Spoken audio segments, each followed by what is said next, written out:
राधे राधे, जय श्री कृष्णा।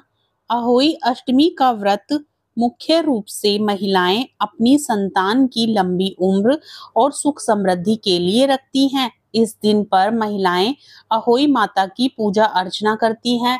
अहोई अष्टमी के दिन व्रत कथा का पाठ करना बेहद जरूरी माना जाता है, क्योंकि इसके बिना आपका व्रत अधूरा माना जाता है। तो ऐसे में आइए पूर्ण श्रद्धा भाव के साथ अहोई अष्टमी की कथा को सुनते हैं। प्रेम से बोलिए अहोई माता की जय। अहोई अष्टमी की कथा के अनुसार एक नगर में एक साहूकार रहता था, जिसके 7 बेटे और 7 बहुएं थी।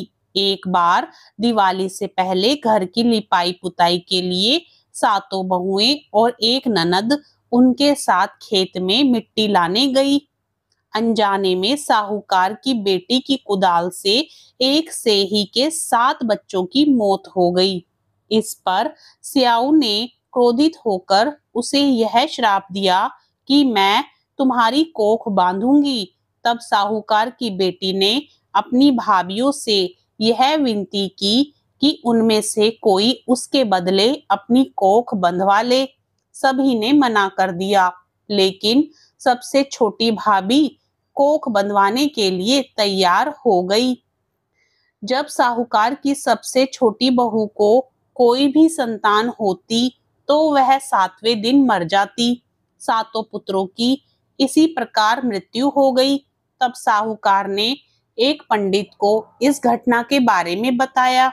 तब पंडित ने छोटी बहू को सुरही गाय की सेवा करने की सलाह दी। सुरही गाय छोटी बहू की सेवा से प्रसन्न हो जाती है और उसे स्याऊ के पास ले जाती है। रास्ते में थककर वह दोनों आराम करने लगते हैं। तभी साहूकार की बहू की नजर एक सांप पर पड़ती है, जो एक गरुड़ के बच्चे को डसने जा रहा होता है। यह देखकर छोटी बहू उस सांप को मार देती है। इतने में गरुड़ वहां आता है और बिखरा हुआ खून देखकर सोचता है कि छोटी बहू ने उसके बच्चे मार दिए। इस वजह से वह छोटी बहू को चोंच मारना शुरू कर देता है। तब साहूकारनी बोली कि मैंने तेरे बच्चे को नहीं मारा, बल्कि सांप तेरे बच्चे को डसने आया था। मैंने तो उससे तेरे बच्चे की रक्षा की है। यह सुनकर गरुड़ पंखनी बोली कि मांग तू क्या मांगती है। वह बोली, 7 समुद्र पार स्याऊ माता रहती है, हमें तू उसके पास पहुंचा दे।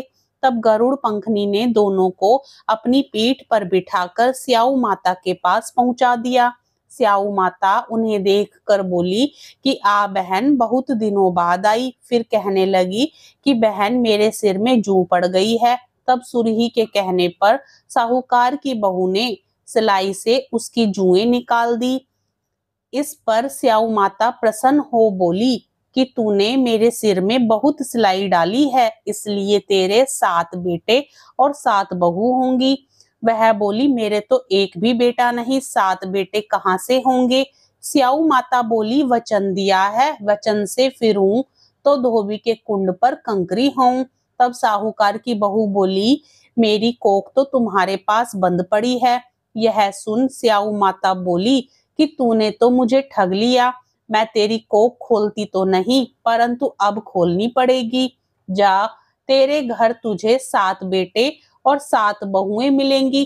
तू जाकर उजमन करियो, 7 अहोई बनाकर 7 कढ़ाई करियो। वह लौटकर घर आई तो वहां देखा 7 बेटे 7 बहुएं बैठे हैं। वह खुश हो गई। उसने 7 अहोई बनाई, 7 उजमन किए तथा 7 कढ़ाई की। रात्रि के समय जेठानियां आपस में कहने लगी कि जल्दी जल्दी नहाकर पूजा कर लो, कहीं छोटी बच्चों को याद करने रोने लगे। थोड़ी देर में उन्होंने अपने बच्चों से कहा, अपनी चाची के घर जाकर देखाओ कि आज वह अभी तक रोई क्यों नहीं। बच्चों ने जाकर कहा कि चाची तो कुछ मान रही है, खूब उजमन हो रहा है। यह सुनते ही जेठानियां दौड़ी दौड़ी घर आई और जाकर कहने लगी कि तूने कोख कैसे छुड़ाई। वह बोली, तुमने तो कोख बंधवाई नहीं, सो मैंने बंधा ली थी। अब स्याऊ माता ने कृपा करके मेरी कोख खोल दी है। स्याऊ माता ने जिस प्रकार उस साहूकार की बहू की कोख खोली, उसी प्रकार हमारी भी खोलियो। कहानी कहने वाले, सुनने वाले सब परिवार की कोख खोलियो। सबके बच्चों को स्वस्थ रखियो। प्रेम से बोलो अहोई माता की जय। कथा अच्छी लगे तो वीडियो को लाइक जरूर करें, साथ ही चैनल को सब्सक्राइब भी करें। कमेंट बॉक्स में अहोई माता की जय जरूर लिखें।